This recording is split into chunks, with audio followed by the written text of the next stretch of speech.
Welcome to a new episode of the Film Rescue Show. I am your Pitchmaster General Seth. I am joined, as always, by two of just my favorite hosts in the world. The Horror Hope is here, I knew it wouldn't die because I know I would die alone. and the professional cynic himself is here as well. Yes, to go boldly where no grape has gone before. I'm gonna point this out. I said this earlier on. I figured out how to do these shows now. So Okay. if it's a movie that's just kind of like it's bad, but it's not like painful to sit through, I break out the wine. If it's really really awful, I break out the Jack Daniels. So That's a good this one, metric. I like so that. this is the wine episode. I picked this out of my liquor cabinet. It's a Akiyoshi. It's a red wine blend from 2020. And the last line on the description says, "To boldly go where no grape has gone before." What are the chances of me pulling that one off the shelf? That was totally random. Not an ad, didn't plan it. I love Didn't, it. Nope. didn't plan it. Didn't plan it. Just totally random. So everybody, we're all drinking tonight. Cheers. Now Cheers. you have a beer over there, Hope. What are you drinking? I am drinking Edmund's Oast. It's one of their sours. I mean, not a sponsor. If you'd like to I sponsor us, we will yeah, gladly take sponsorship. I am a beer whore as well as a horror whore. So hmm They do kind of go hand in hand, don't they? yeah. Um no, but I love sours and I've always loved Edmund's Oast, dude. I mean, Oh yeah. obviously my one true love and passion will always be Heavy Seas, rep in Baltimore. That's hmm my Gotta. I was Norm from Cheers at that brewery. I would walk in, they'd be like, "Hope!" Like, I love it. well, it also helped that I literally could, like, drive there in 5 minutes from my house, so I was Yeah. constantly there. You're lucky to have that one as the home bar, right? Right. So we got wine, we got beer, and I've got the liquor. I'm doing a Tennessee lemonade honey. Ooh. Mm. And we're all drinking because we are gathered here today to talk about Star Trek. Yes. Which one though? Oh boy, you picked a good one here, Jesse. We're doing Mhm. Star Trek V: The Final Frontier. Thought we were done with Star Trek and we did Into Darkness last year. Mm-mm. Nope. We got another one. You're hurting us, buddy. You're hurting us. This one isn't painful. We I we should have we should have started the episode with each of us doing a round of row, row, row your boat. Oh man. That's how Oh we should boy. end it. Okay, we'll end it that way. We'll end it that Okay, way. okay. Yeah, but yeah, I wouldn't call this movie painful. It's It definitely wasn't. it's watchable. It is paced well. It just it's just not good. It's campy as fuck. Like, Yeah, Campy's a good way to put it. yeah, this really has a feel of a space adventure, like a Flash Gordon kind of thing. It does not feel like a Star Trek at should all. Jesse, should I, like, preemptively apologize to the audience because I know for a fact your ass is gonna go on a Dune tangent? Yes, Pre it, pre apologize. like Mike Stacklasa with Star Trek mentions on his shows on Red Letter Media. I have to mention Dune because I said in the chat last night, this is the cheapest Dune ripoff ever. Yeah. God, Yeah. there's a lot stuffed in here. hmm The references do not stop. It's kind of it wears them on its sleeve almost. Yeah. Before we dive into our thoughts on it, though, let's Who directed remind. this, Seth? Who directed it? Shatner directed this himself, if I'm not Yep. mistaken. Didn't Is he? this the only thing he's So ever directed?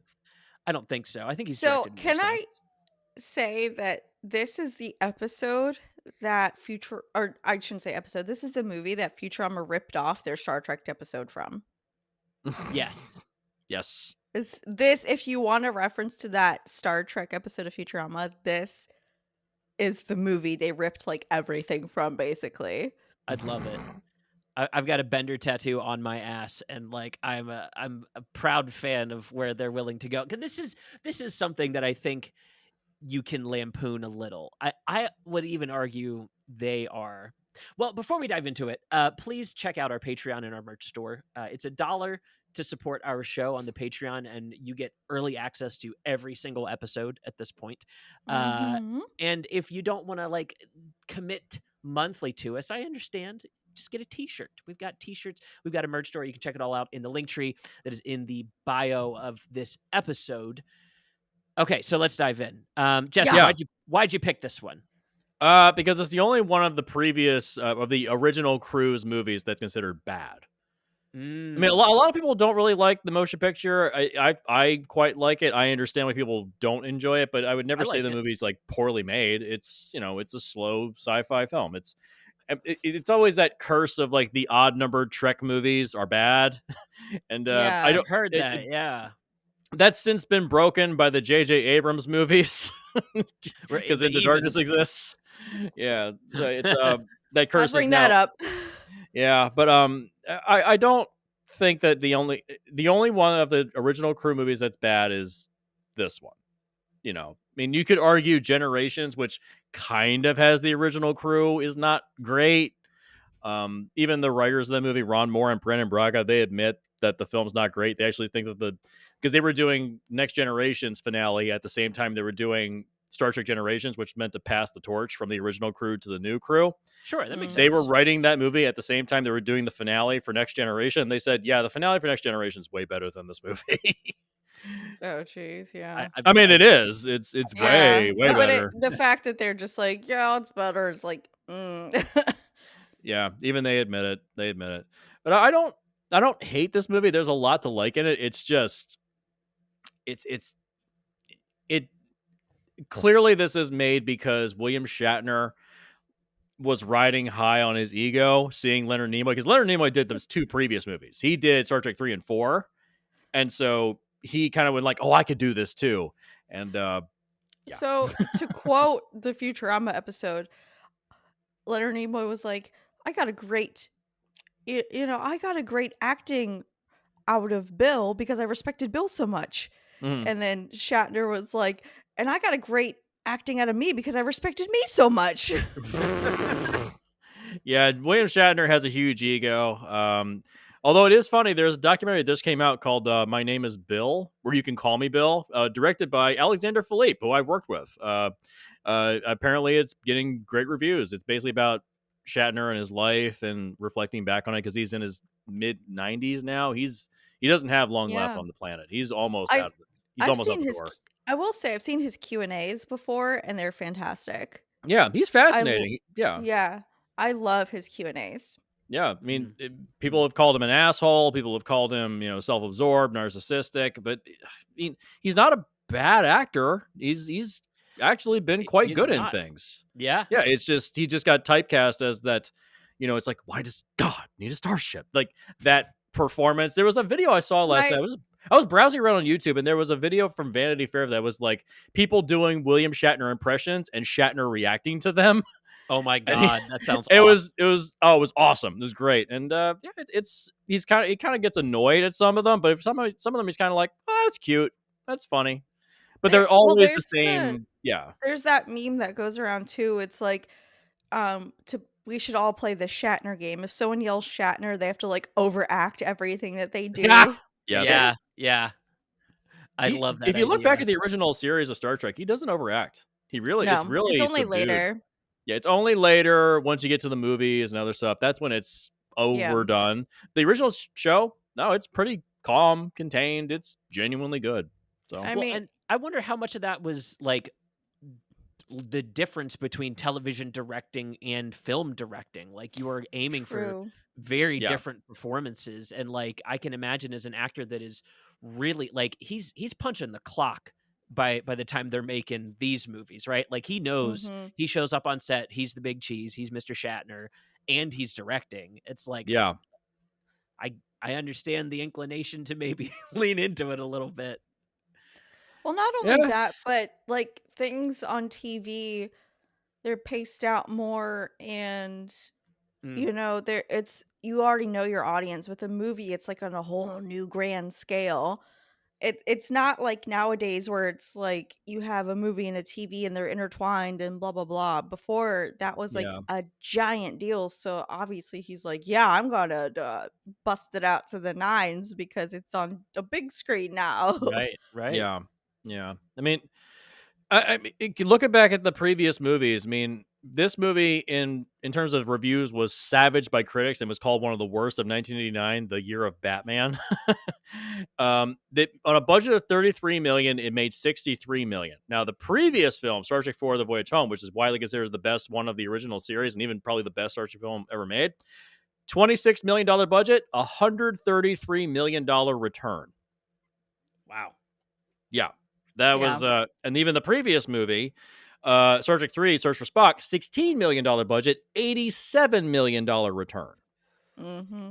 So all of these have made profit, but this one, it's just the margin's slimmer. And not just that, it's also look at the visual effects, man. Mm-hmm. Like, where'd the money go? Shatner, because he was getting 3 different paychecks. Yeah, writer, director, actor. He was getting 3 different paychecks, so he taught Adam Sandler how to do it.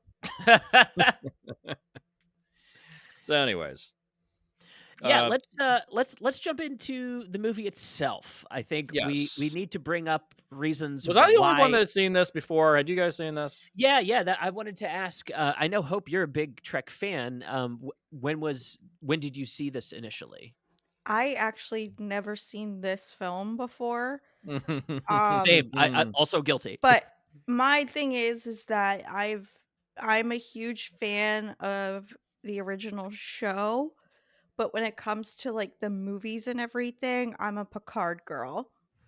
Yeah. So that's where my loyalties, you should say, lie. Is anything Patrick Stewart's good on the big screen, baby. Yeah, anything with Sir Patrick Stewart, I will wet my panties any day for that man.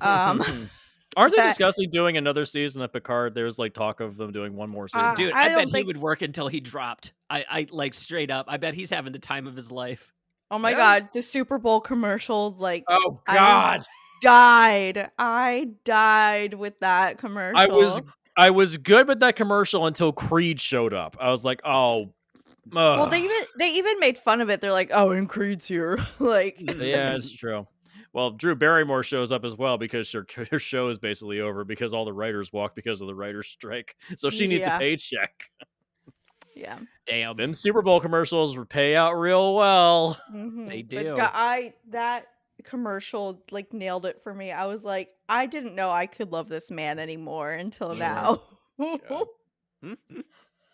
Oh my gosh. So but yeah. Let's dive into Seth, this was the first time you'd seen it too? Yeah. This was my first watch. I regret not having watched it sooner because I know I need to see it again.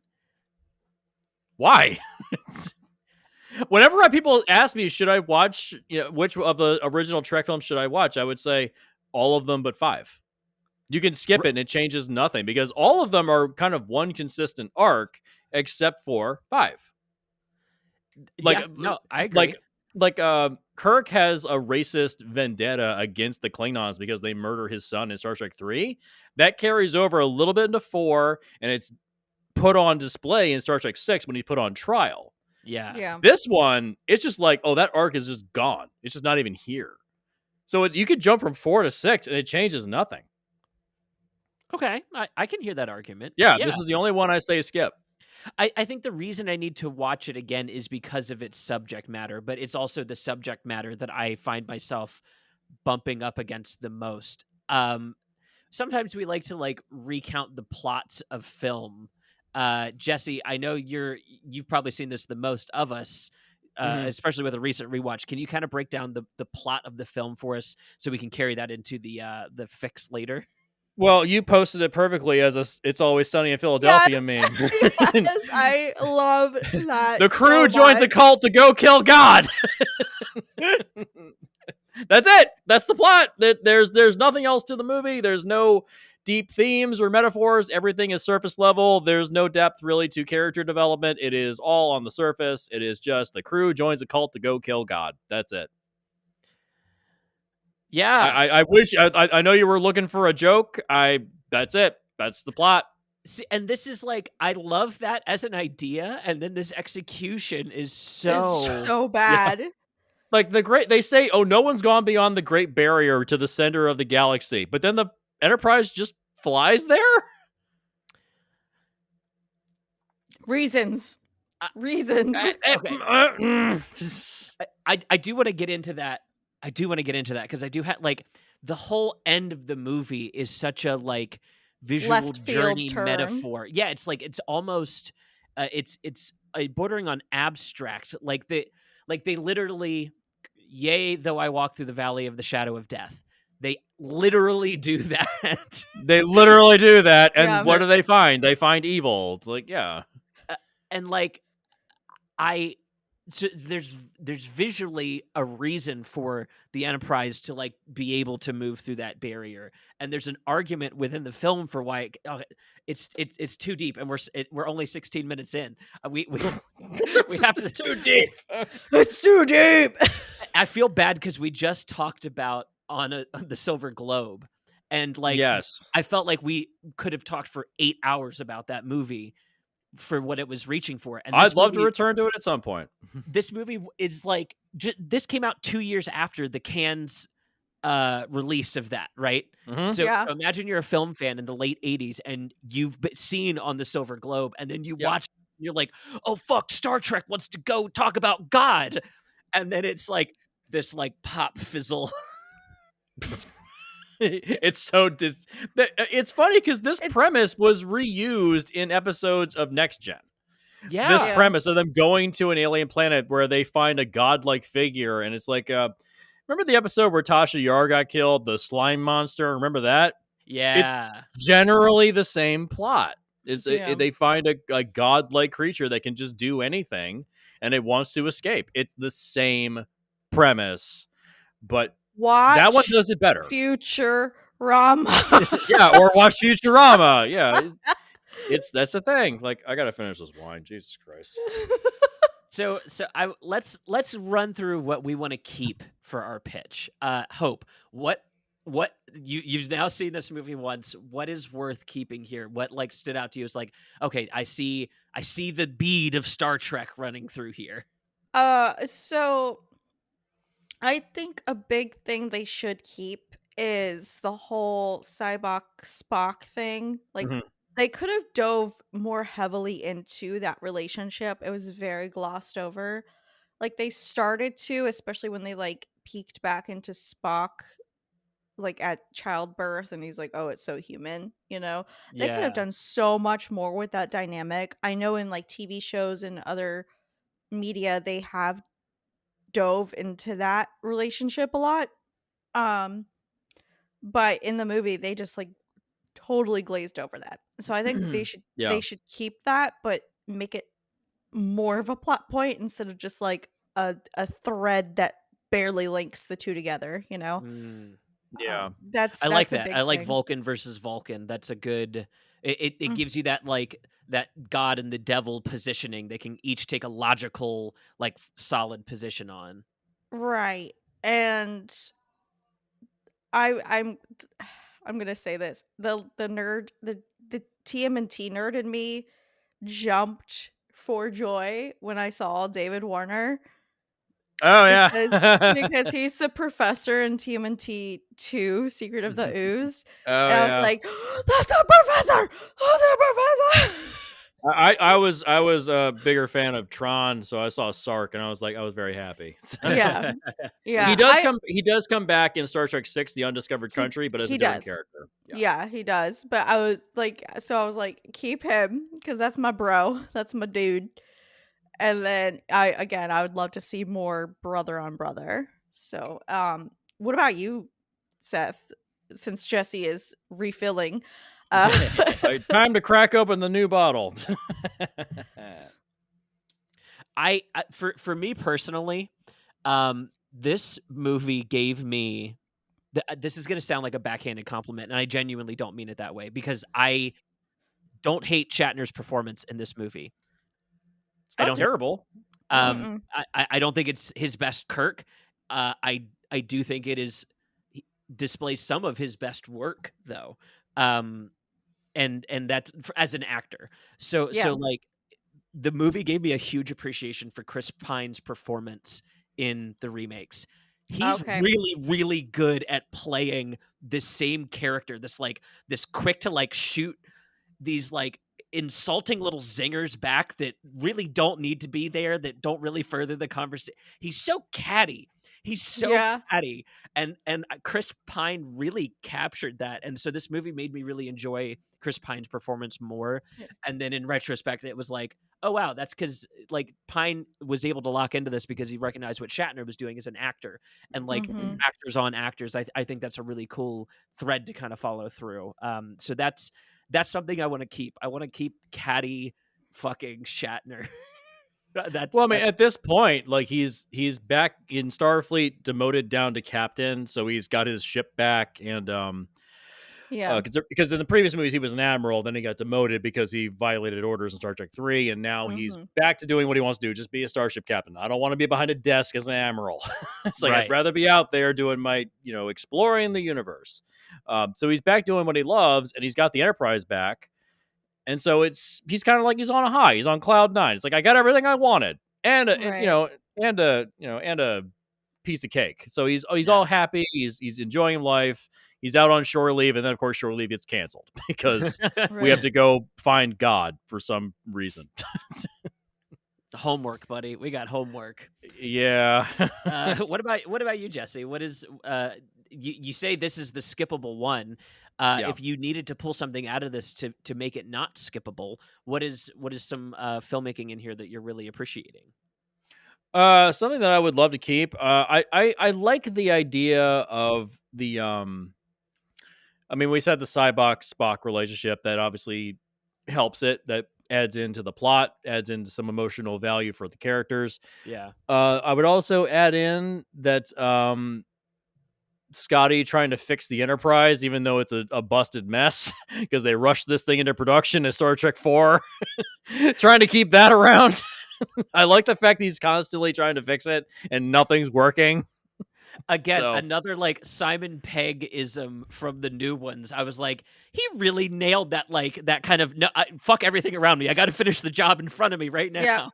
Yeah. I like the Scotty, or I don't like him when he walks into a pipe and knocks himself out like it's a. I think though that was a callback to Star Trek. I mean, not Star Trek, Star Wars though, of the stormtrooper hitting his that bonks his head. Yeah. Like I think that might be like a little like, oh, I see you. Like there's a lot of possible. Yeah. There's a lot of stuff in here that I can see as like touchstones for sci-fi in odd ways. Like the opening to this and the opening to Battlestar Galactica is the decommissioned ship. They minimal skeleton crew, so it like makes a reason for this really really tight unit for the film to follow. But that functions really well because it's the only ship that doesn't get taken out. This one, they're like, oh well, you're like hire another ship to go out and do this. Like, yes, but no experienced captains. Well, transfer one crew off and transfer them on to another ship. Right. So from a general standpoint, yes, but logically, no. No, well, Battlestar is more elegant, right? They learned the lesson by watching this movie. So I'm saying like we can use that to our advantage in the rewrite of like going back and saying, see, this is a functional idea. Battlestar made it work. Now let's say the reason that maybe God's on the attack. And that's the issue. Every other ship has been. What if this was the Rapture? Dude, Rapture. It's an actual alien invasion. Oh my God. You're making Christians look so smart right now. Oh God. Jesus Christ. That would be funny though. To fit a Rapture in here. That's maybe that's a little writing goal for us. I don't know. I don't know if there's actually even any religion on the human side in the future in Star Trek. I think religion's kind of been done away with, as far as I'm aware. Cybox. I mean, like Catholicism and Judaism and all that stuff. I'm talking about that. Oh yeah, like the individualized ones. That's a little too political for the show to like say. I don't think they've ever addressed it. I don't think I've ever addressed that.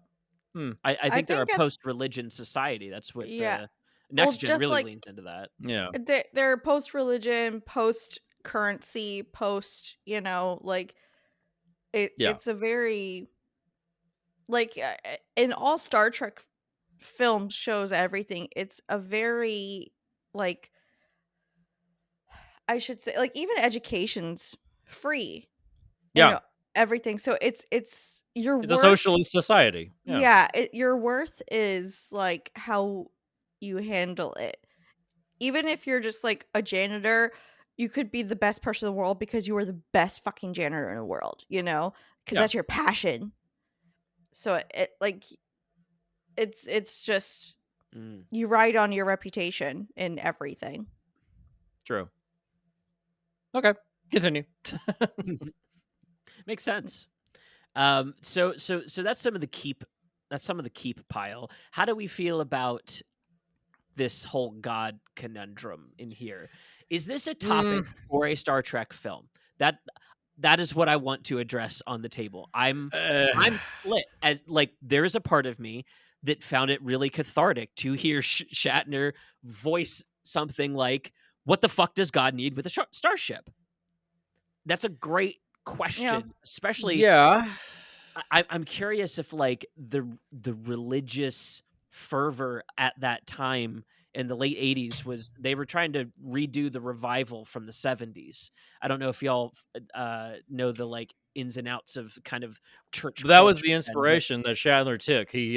He actually was seeing televangelists on television. He was seeing like, wow, that'd be interesting for a premise for Star Trek, like yeah. gathering followers. Again, Dune. Dune Part 2 just Right. came out. It's like Paul uses the Fremen to his advantage to take back his house, and of course he incites a holy war. It's like it's Yeah. the same thing. It's the same premise. It's the same general plot. So I think that it's an interesting idea in general, but I don't know if it necessarily fits for a main plot for a Star Trek film. It's It's heavy. too heavy. It's too esoteric at times. It Yeah. doesn't really fit. Like there's not gonna. It reminds me of a lot of Prometheus. Like the answer Yeah. you're gonna get is not gonna be satisfying no matter what you want. I was thinking like this is just Prometheus. Like the answer you're gonna get is not gonna satisfy you no matter what you want. I was gonna say too, like, it's weird because 98% of what Star Trek is logic based. It's Yeah. all comes down. It's very like I should say like Spock centric, so to say, because it's very logic. It comes down to science and testing and very like binary, so to say. So to tackle Yeah. something as open ended as religion seems a little off. Yeah, it's strange. It doesn't. It is. I think if we all agree that Star Trek is a post-religious world, it is a hard pill to swallow to think that they would regress that much in that little time to get to Holy War, right? Yeah, like they just jump on board at the end of this movie, like, oh yeah, like like when there's the famous line of "What does God need with a starship?" and then McCoy goes, Need with the starship. McCoy says, "You don't ask the Almighty for his ID." It's like, dude, this could be just an alien, and you just like you don't know. It's like, what's that quote from Arthur C. Clarke? When science reaches beyond human comprehension, it just becomes magic. Yep. That's all it is. Like it's just an alien. That's all it is. It's just been trapped there on that planet. It's not complicated. The original version I saw from test footage that was cut from the original ending was that it was a rock monster. That's hilarious. It's so bad. I think that footage is on YouTube. But yeah, that was the original ending. Absolutely hilarious. Yeah, because another Futurama episode. Another or Galaxy Quest. Yes. Or Galaxy Quest. Grignak. Why do they keep saying Grignak? It's like, and they turns around. Oh darn. So we're half hour in. It's time to transition into the negative portion of the show. No. I'm gonna hit you all with a hot take. You guys continue. I have a I'm gonna do something. Continue. Okay. So trust me. Okay. I'm trusting. So here's my hot take, and I'm curious how it's gonna strike you, Jesse. Yes. My hot take is this is the first Star Trek fan film. Yes, it feels like a fan film. It does not feel like a feature production. It feels like a fan film. The scenes are disjointed distillations of what they wanted to do with these characters, and I respect that. Like, as a TV show, I think that that they are getting to experiment here, and I think If that's this was an cool. episode of the original series, I'd be like, yeah, it's fine. Yeah. No issues with like a single one-off premise. But like it really just strikes me as like, oh, we just want to like bash the characters together and question God. And it's like, it's very childish, and it strikes me as that was very representative of Will Shatner's mindset at the time, right? In the 80s, he's egotistical and childish, and this is a movie that's like, these are my Star Trek toys and I want to rail at God. Yeah. God damn it, Hope. God damn it. So for those that are listening and not watching the YouTube video, Hope just got out a fan to reference the scene where Uhura dances naked on a mountain or on a sand dune, I should say. Thank you. I should do my fan dance. This, you could not have planned if that this was better. on an OnlyFans page, you could do it naked, but unfortunately we're on YouTube, so we have to do it with the clothes on. So you could not have planned that better, because the point I was making was this is the first Star Trek fan film, and you're now pointing out that this is fan service with a fan. Everybody wants to see Uhura naked. There you go. No, I need to point out, we don't produce this show. We don't plan this show out before we sit down. We have a group chat where we decide on the movies. We might send our thoughts for a second, but there's no script to this. We don't plan this shit at all. It just happens like this. Another reason to go to the YouTube channel. And if you're like watching on YouTube, like I took my headphones off. I could not hear anything. Yeah, no, she was totally unaware of what I was saying. Perfect timing. Like, Perfect. I had to run to my closet because I have my whole weapon stash in my closet. So I used to be a martial artist. I have a lot of weapons. Shut up. So what a slam dunk segment. Just Hope. Goddamn. The assist. Big high five. This is for the TikTok channel. Cheers. Cheers, buddy. Yes. Yeah. Hope. Please, the floor is yours. What scene gave you a lot of pause in this film? Fucking Nichelle Nichols is a fucking idol on so many fronts. Yes. I love this woman. And the fact that they degraded her to this role. She's supposed to be a major part of this whole fleet. She's supposed to be like right in intelligence, like right behind Spock. You know, she is supposed to have all this clout, and all she was like Scotty's crush, and it's weird. Like you said, fan service, and like that really pissed me off, because this woman has made history. This woman does so much. She's done everything, not only for STEM, but not for Black people, not for women. She's done so goddamn much. And then you just make her show up with a fucking fan. Yeah. And then caress Scotty's cheek and like have her flirt with him. And that's her fucking role. That pissed me off. And not only that, like, there's no reason for her to be down there at all. She's the communications officer. Why is she there? Yeah, she should stay on the ship in case anybody comes by. She needs to translate. Why is she there? Yeah. We need a distraction, so we're gonna get a woman to dance naked on a sand dune. Like, that could have been literally anything. They could have set off a bomb. They could have had any other crew member like do something crazy and wacky. Like, I would have been more to go along with like the campiness of the film. I would have seen more like Bones go out and be like, act like a psychotic patient or something. You know, that would be more along the lines than Shatner just wanting to see Nichelle fucking naked. And like it's a cursed Star Trek can't get away from either, right? Because Into Darkness, exact same fucking issue. Right? Oh, Smack dab god in the damn middle it. of that movie. Oh, fuck, man. And like, I bet that's their defense of that scene in that film too. Well, fucking 5 did it, so why can't we? Because why take any responsibility for your decisions? Yeah. This is Shatner at his most childish, and there's something interesting about that. There's something honest about it, and it's Yeah. also hard to watch. This is a cringy movie. Very cringy. Let's talk about everyone's favorite scene, Seth. What's everyone's favorite scene? Row, row, row. God damn it. I'm taking another goddamn sip of wine. Please. No, like, yeah, there's things like that. And then and Literal they follow, campy. Literal campy, yeah. Shut the fuck up. I'm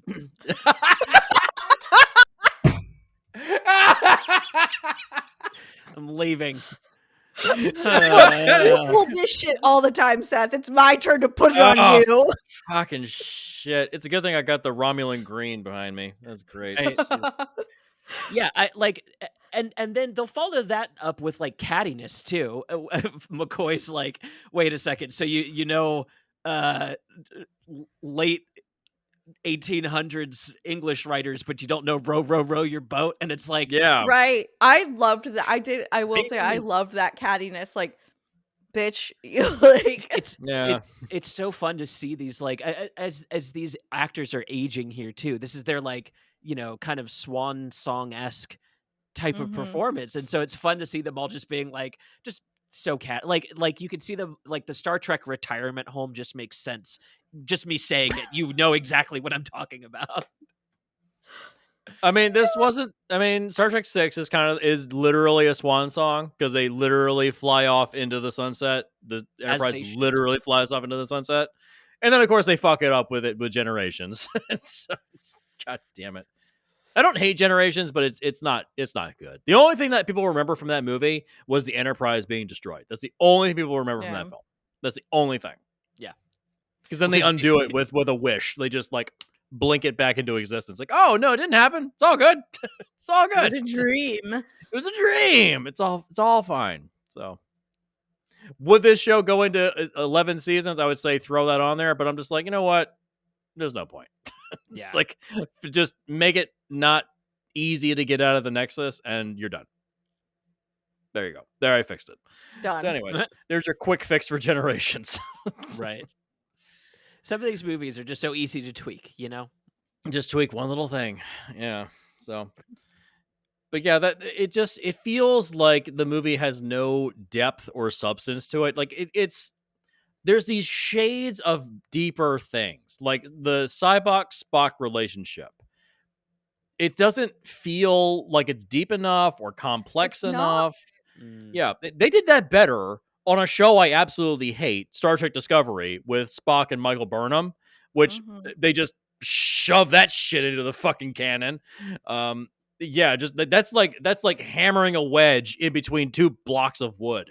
It's like we got it in there. It's janky and it's sticking out, but yeah, it's in there. Yeah, like that they did it better there.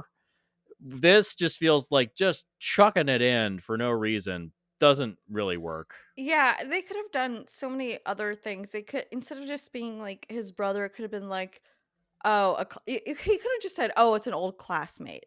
Yeah, it could have been anybody. Why is it his brother? That was my neighbor next door when I was 3. Like, what's the Spaceballs thing? You're my father. I'm your father's uncle's neighbor's dog walker. Something right? Yeah, some long elongated thing. So what does that make us? Absolutely nothing. Nothing. Right? Yeah, like that was the intensity of the connection. There was nothing. Nothing. And it's especially for another thing too is apparently Sybok, he is supposed to be a Vulcan who leans into emotion. Yeah. Even though he's full Vulcan, he's doesn't that make him Romulan then? I don't fucking know. Like, like, but it's supposed to be that he, like leans into full emotion, but it's supposed to be like the anger emotion and like the rage emotion, but he's like cracking jokes and shit. Yeah. And like and that's not what that type of Vulcan does. It's they lean into the pure rage. They lean into the pure hatred because they let everything take over. And he's Yeah. just like a normal dude. Yeah. Like It's legit. And Spock, who's like the halfling, you know, he uh he's the more like real one, so to say. And the fact of their dynamic is just it's just so weird. There's so much to unpack, and it's like unpacking a Russian nesting doll. You only just took off the first one. There's still 20 more dolls to Yeah, go. there's Yeah. so much And they're left to like do. it's like boop. Oh, well, you got the full story. It's like, well, we know there's more, but we want to see more.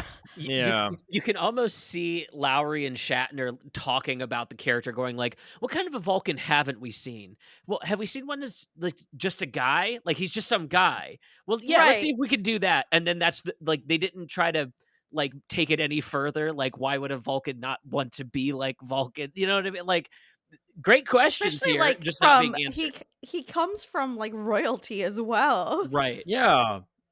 So he should be the Vulcan of Vulcans. Yeah, not- he should be well recognized, but he's just apparently some guy. He's like, also, why does he need the Enterprise?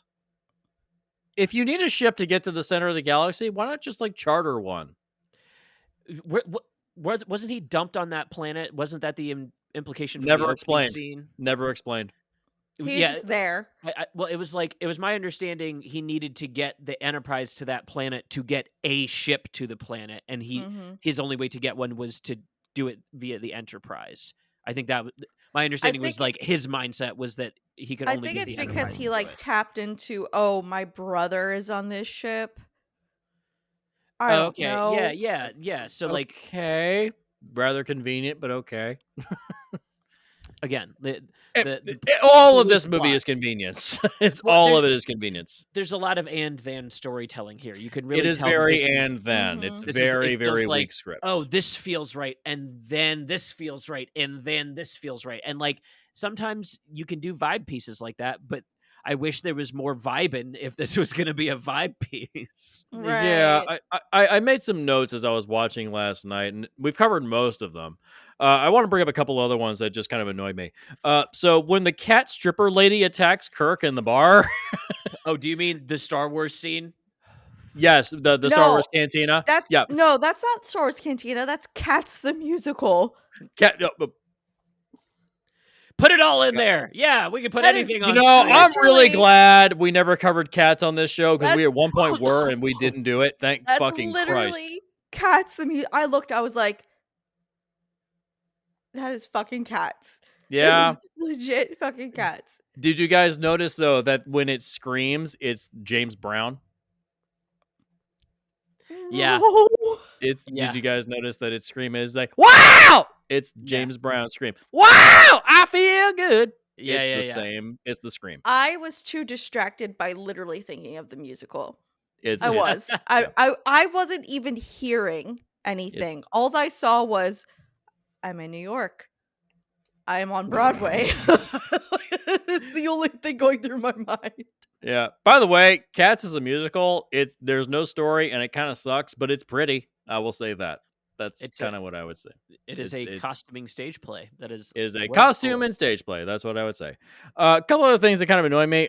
Shaka Ree should have been something like the Holy Grail, not God. It should have been like Indiana Jones 3. Like, why is it God? It should have been like the Fountain of Youth or something like that. It shouldn't have been God. No, Like, again, why? Or even- Why is it? You're missing It that could've even Shatner just needed been to like- rail against everything that he was hating at that time. He hated God. Yeah. Okay. But also, Well, no. It Good could have even, instead of God, it could have even just been like Jesus instead, you know? Like, Ooh, I don't. Damn.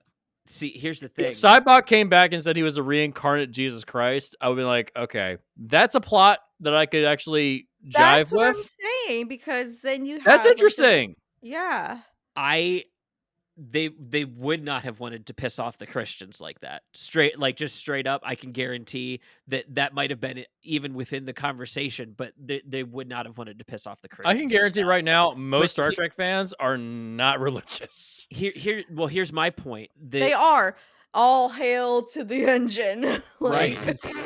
My issue is I'm not sure they would have handled Jesus Christ correctly. We've had a lot of white men as Jesus Christ. And yeah, I feel like this would have been another one of them. And that's not cool for your big-headed Star Trek series. It could have just been total opposite and been like some blue-faced, bubble-headed, scaly creature. And they're like, oh, Jesus.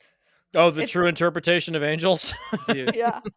The flying spaghetti monster hadn't been invented exactly. yet. In my mind, or it could have been, the lizard. It could have been the lizard god, lizard Jesus, raptor Jesus. It could have been Cthulhu for all I care. I don't give a shit. It could have been Velocipaster. I'm fine with that too. Yeah. Another thing that annoyed me. So when they're getting the air shaft, like trying to go up the ladder, Spock just goes to his quarters and gets his rocket boots. It's so stupid. And then just comes back. Like, if you could get to your quarters and then come back, why didn't you just like say, "Hey, we could just go to my quarters and hide there"? Why? It's so stupid. It's and then storytelling. Yeah. It's and then storytelling. We did it at the mountain in the beginning. Which, by the way, if you're gonna do blue screen projection, don't wear a blue shirt while doing blue screen projection. Whoops. It will make it look dark. I was more I was more taken aback by the whole scene of the jailbreak. The wall is like literally a millimeter thick, and they couldn't punch through it. Literally paper. Right. And even if you go beyond that, like, who's gonna do Morse code and stop halfway through back to blast it? Yeah, that's it. Why does he stop halfway through staying back? So at least Shatner took credit for the fact that he designed the toilet, so at least he took credit for that. Well, because that is a toilet that pops out of the wall. Hey, the man needs a place to think. That's true. That's true. The one thing I will say that I really, really like, the release your pain scene, where Bones imagines his dad. That scene in isolation, that should have been the movie. Again, like Shatner going for feeling, he can achieve feeling, right? Like that is an excellent example of why you want to inject feeling into your film. But God, you got to have the logic in there too, because like that scene, there's no indication that scene's going to happen leading up to it. Yeah, it just happens. It's just there. It's like Shatner needed the crew to just divulge their secrets, you know? Yeah. He needed that like emotional honesty place so he could push them into like good acting, because that's what the 80s thought good acting was. Right. Was the crew like hypnotized or something like that, or were they like just doing it of their own volition? It's never made clear. I feel like they were like pseudo hypnotized, because it was like they were freed, and they were like freed, so they were like, oh, if he can free me of this, he can do anything, you know? But then again, 5 seconds later, they were listening to Kirk again. Yeah, So but what? it's really weird. And another thing that is annoying too, though, is how Sulu and Chekhov.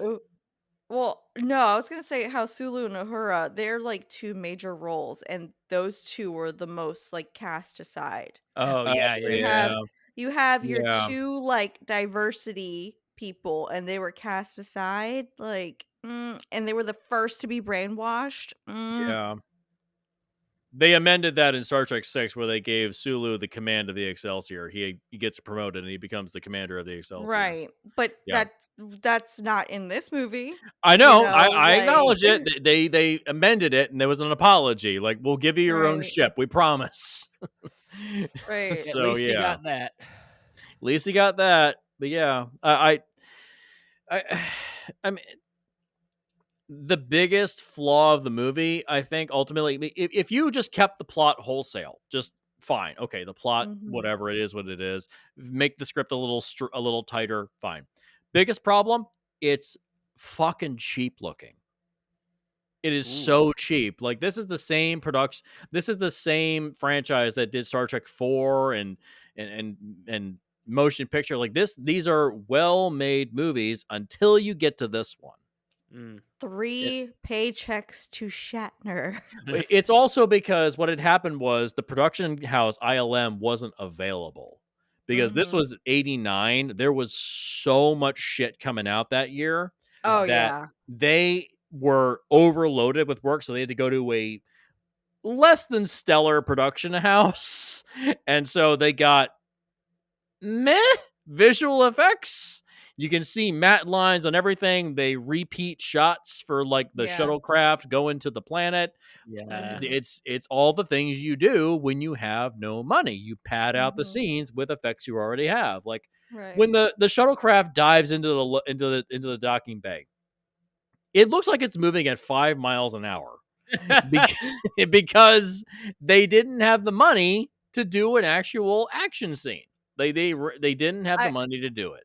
It helped with the whole, like, the Enterprise is down because when things didn't work, they could just be like, "Oh, because the Enterprise is not working." It's a way to justify things just not being right. The Right. Right. Enterprise isn't working. It's the movie's not working. It makes sense. It's fine. It's fine. No way the two are endemic of each other, right? No. Can't be. Can't be. Yeah. Which is weird. Like at the end of Star Trek 4, they get a brand new the Enterprise A, the brand new ship, and it's like perfect. And they take it out one time and they bring it back and it's wrecked. What the fuck were you doing? Were you like running this thing through an asteroid field? What the hell were you doing? Yeah, first test drives, you got to run them within an inch of their life and see what they're worth. Oh God, just Kirk. If you were like, I So bad. swear, that sequence in the opening of Star Trek 2009 where he's like running the hot rod car and he runs it off a cliff, dude. It all makes sense now. Life crisis. Oh hell yeah! I just have to. Oh god. It's like that scene in Breaking Bad where Walter White just crashes the Mustang in the parking lot and just watches it explode. Just like, nah, fuck it. I can buy a new one. They'll pay for it. It's fine. Right. Oh Lord, Jesus Shatner, Christ. what were you going through in the '80s? What a rough time. Well, the man has been divorced 4 times. So, Whew. woo, just What a time to be a starting filmmaker, man. That must starting have been rough. franchises. I was about to say, I hope not all of them wanted alimony. Make another Star Jeez. Trek film, baby. Yeah, I mean he writes novels. He works on documentaries. He's very prolific because he has Yeah. to be because he probably owes a lot of alimony. You know? I don't want to speak ill of people's personal lives. If they get into bad relationships, I understand. I get it. We've all done He it. probably made more from Expedia than anything. Not gonna lie. That is a good Oh deal. God, that's right. Yeah, he does a lot of commercials. He does a lot of conventions. He's Listen, always at conventions. So. Henry Rollins and Will Shatner are like BFFs. He goes to Thanksgiving at Shatner's house. That's so weird to me. I love that. That's great. That tells me that there's something in there about Shatner that Rollins really loves, and so I'm gonna love it too. If you want to see a really good story, look up Henry Rollins' scallop story from about Shatner. Shatner invites him to a restaurant and he says, they have great scallops at the restaurant, and Rollins didn't know what a scallop was. He's like, what are they? I don't know what they are. I need to see this. And not realizing they're these little tiny, like, little sea creatures. Like, oh, okay. That's what they are. It's a little pellet of seafood meat. Yeah, it's a little pellet of meat. Hey, They're I bottom love a good feeders. scallop. Shut up. Oh, so as do I. Yeah, it's just, as Marylanders, we all appreciate a good scallop. Excellent protein in a scallop. Absolutely. Yes. Now I want scallops. Bacon wrap scallop, bitch. Well, fuck.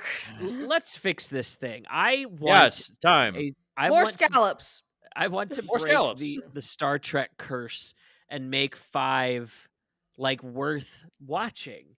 And I want to keep the big feelings from Shatner here. I think if we divorce ourselves from the fact that he really needed to act out here, then we are divorcing ourselves from like the core of this movie.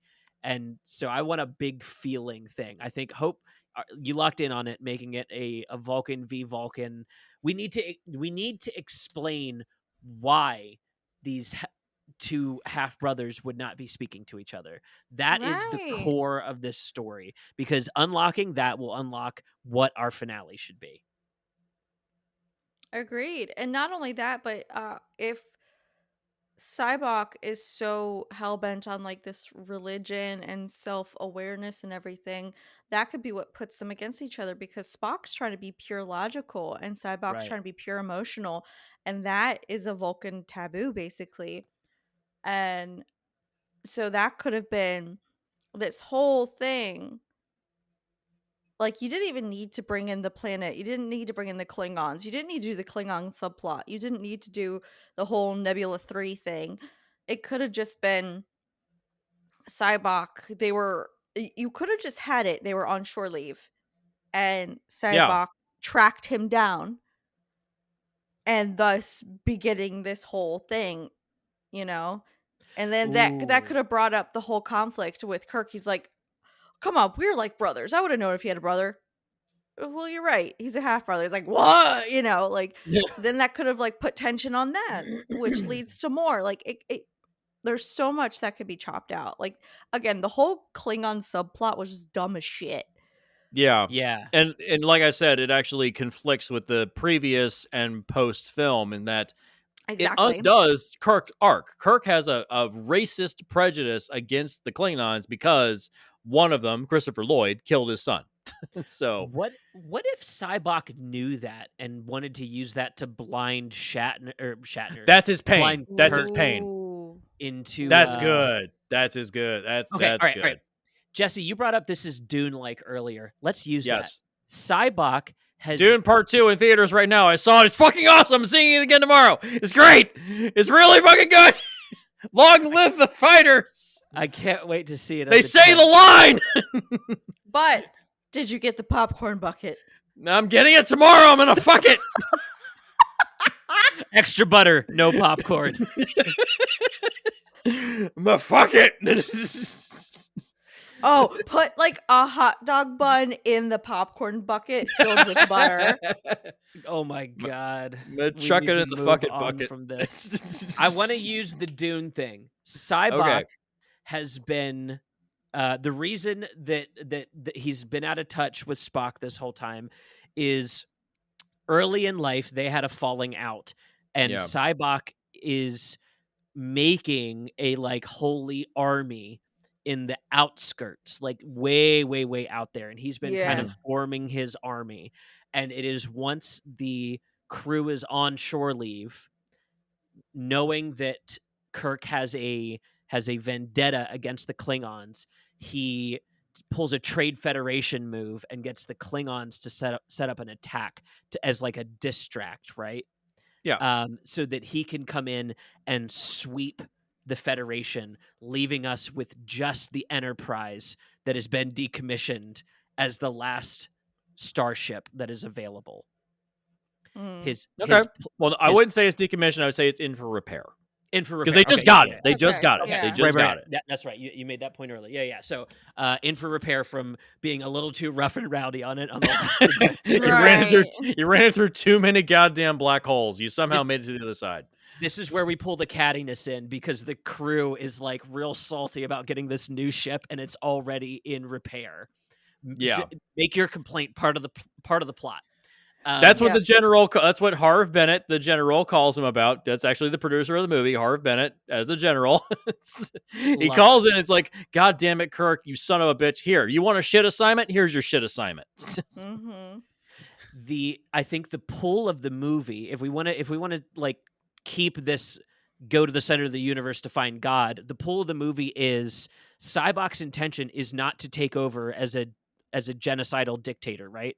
He took out the Federation so that he would have no one to stop him from sending a message to all of basically, the Trade Federation saying that he's going to go find God in the center of the universe, and anyone that wants to do that should come with him. Okay. We need to find a reason for him to take the Enterprise with them, because I want to send them on this journey to go find God at the center of the universe.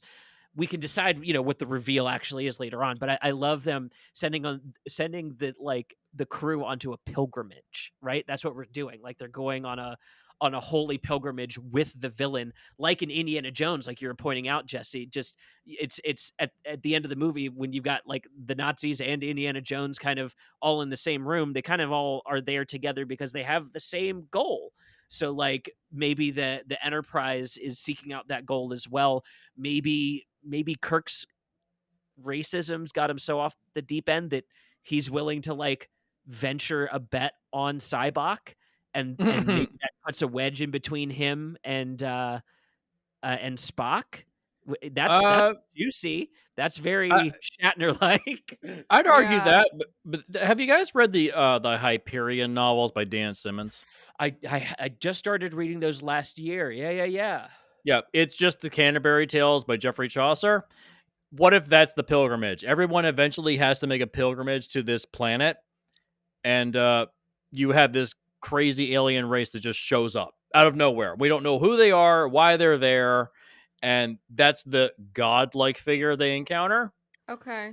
Yeah, for those that don't know, like the Hyperion novels, they're the best space horror books ever written. They are frightening. The story about the priest that gets impaled upon the tree of pain and keeps reviving and dying for 7 years straight. That's horrifying. Yeah. That guy's life really sucks. Maybe that's how we get some more to do for our crew. Give Uhura and like Sulu and like in a like Canterbury Tales style like side story for each of them. Yeah. Each one of them explores their pain directly instead of just being like, oh, we're going to infer that there's something. Like, we'll give them a little bit of something. Make the movie a little bit longer just to get that. So this is a movie about releasing pain. It's a movie about every single character on the Enterprise, because the Star Trek 2, 3, and 4 are basically their own trilogy. They've even released that as its own trilogy in a box set. Mm-hmm. Star Trek 5 is the one that follows after it, and it's kind of like a non-movie. You can just kind of skip it and go to Star Trek 6 and nothing changes. Yeah. Make this one about the characters themselves. Yeah. Like, everybody deals with their own personal issues. Because you can take the Star Trek crew off the Enterprise and it works. Star Trek 4, like, the Enterprise only shows up in the last 10 seconds of the movie. Like, everything else is on that bird of prey when they're heading back to Earth. So, like, make this about the crew. Make it about that. Make it about them. Without this crew, you don't have Star Trek. Yeah. I like it. So a crew-focused movie. That sounds like what you would want as an actor-director directing actors. Right. And Star Trek has never been about the things. It's been about the message and the people anyways. Yeah. Yeah. When you take that away, you end up with something like Star Trek Discovery, which I absolutely hate. It's like you end up with like, it's just action scenes most of the time. It's very kind of bland. It's like, it's that, Hope, you brought up that Uhura didn't have a lot to do in this, and I'm trying to think of like a way to parallel the struggle between Sybok and Spock within her. Like if she's dealing with her like personal version of this kind of paralleled larger story. Not even that. If she's a communications officer and we go past the whole Sybok Spock thing and we go to Shakari, like, that could be her chance to shine. Like, maybe that's why Sybok wanted them, Because, yes, Spock is there, but Uhura is the translator. Oh, and he interesting. didn't know what language Shakari could have been. He, if he's this all-knowing God, who knows what he would translate to. Like, and that could have brought her into a big thing. That could have made her the pivotal point. And then having a relationship between Spock and Uhura as former lovers, current friends, current crewmates. Like that could have brought in a conflict of Spock's inner self as is, dealing with having Uhura captive. That's just my 2 cents. Like, make her pivotal. She's a communications officer. Everyone knows she speaks like 70 different fucking languages and shit, like They make do that fuck part that of up in it. Star Trek 6 though. When she can't speak Klingon for some reason. Right, but Whoops. Just gonna ignore it.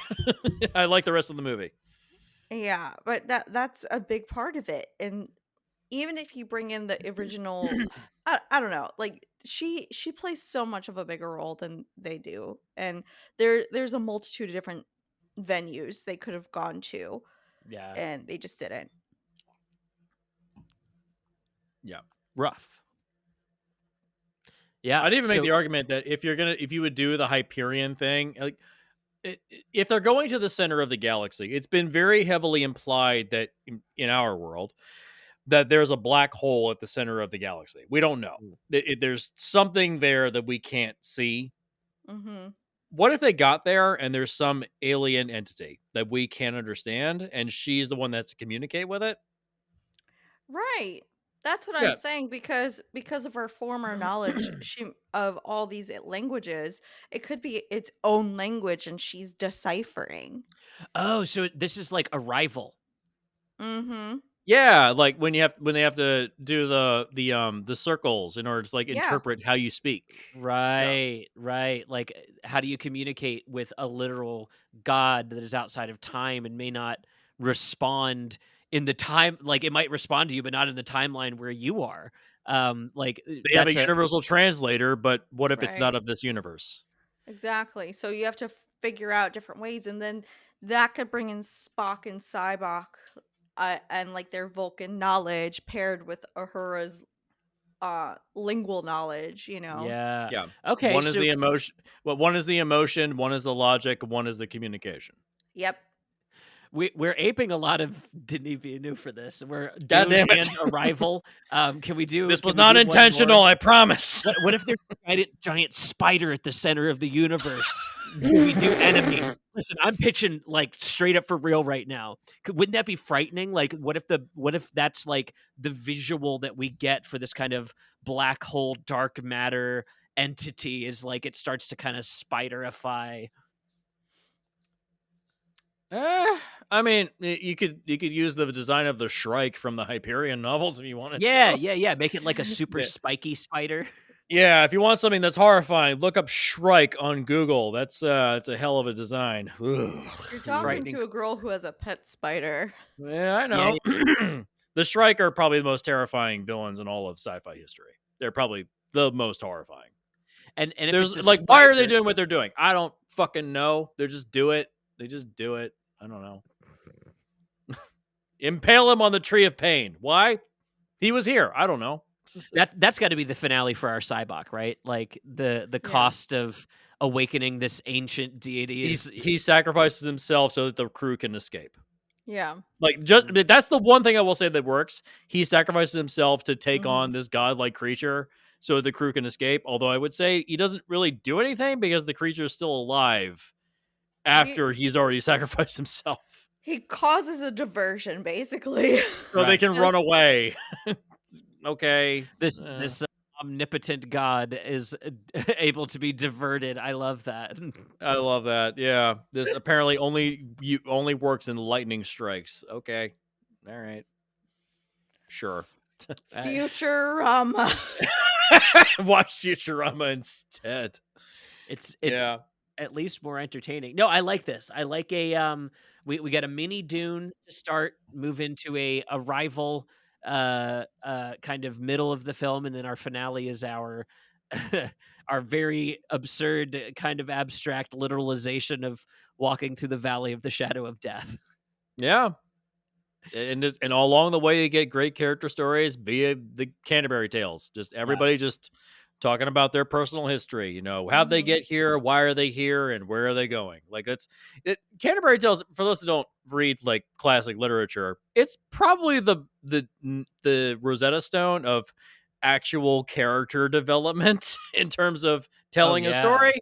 Like like the term of how you tell a story about a character is who are they, why are they here, what do they want. Those 3 bullet points, that's just Canterbury Tales.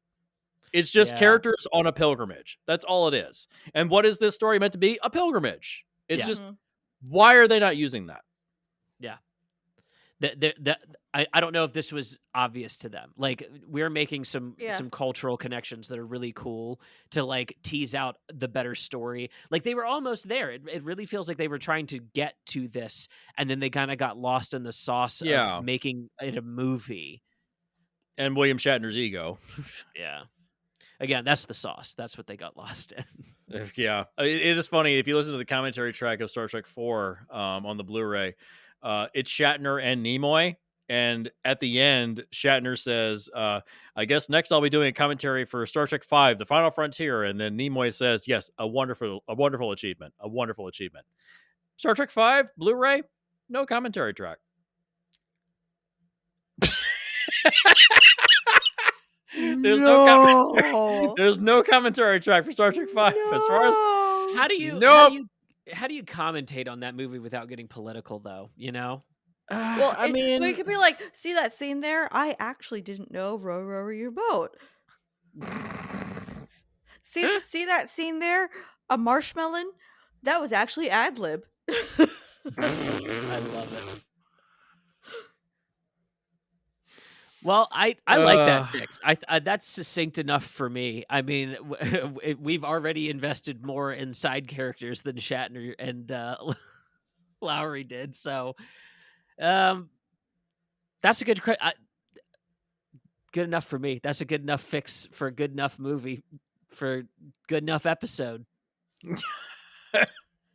Oh wait, let me check. Star Trek 5. Wait a minute. Oh, they just re-released a new a 4K edition. Audio commentary. William Shatner and Liz Shatner. Oh my God, his wife. Oh no. Oh no. Oh, when did this come out? Oh no. September 6th, 2022. Oh, that's new. Oh man. Rough. That sounds like a podcast. Oh man. That sounds like a secret podcast. Yeah, that sounds like a whole other thing. You know, we did keep the gang joins a cult and goes to kill God aspect of this as well. So I'm proud of this pitch at this point. Yeah. That's true. Yeah. We kept the vision. Yeah. We kept the general idea. Right. I think there's only one thing left to say. I agree. Yes. What do you think, Jesse? Row, row, row your boat gently down the stream. Row, row, row your boat gently down the stream. Row, row, row your boat gently down the stream. Merrily, merrily, merrily, merrily, life is but a dream. Oh, God, the cringiest moment. Check out our Patreon and our merch. Go subscribe to all of our shit, and good night. Good night.